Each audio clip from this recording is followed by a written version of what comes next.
Exclusive, Janine, nagpainit sa pool. Paulo, di kayang pakawalan ang aktres.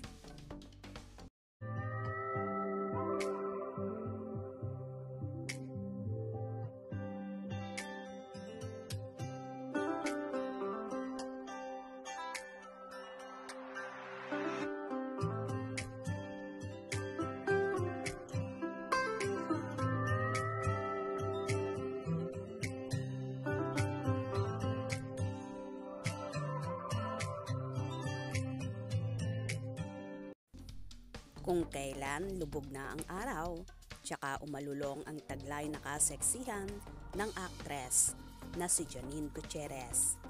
Tumambad sa netizens ang alindog ng Dirty Linen actress matapos niyang ibahagi sa kanyang Instagram page nitong Miyerkules, February 28, ang ilang bikini photos. Suot ni Janine ang puting two-piece swimsuit habang nakapaloob sa tila isang jacuzzi pool. Hope you find something to be happy about tonight, say niya sa caption ng kanyang post. Kahit sa gabi ay effortless ang taglay na karikitan at maging ang kanyang toned body ay kay sarap masilayan kahit sa kadiliman. Samantala, napacomment naman ang mga netizens sa beauty at katawan ni Janine at agad na pinusuan ang nasabing post. Ayon sa ilang komento, ay, wow, how to be you po, Nini. Ang say naman ng aming idol at this girl is on fire.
Well, hindi maikakaila ang alindog na yon ni Janine na talagang nakakapagpainit ng mga barako.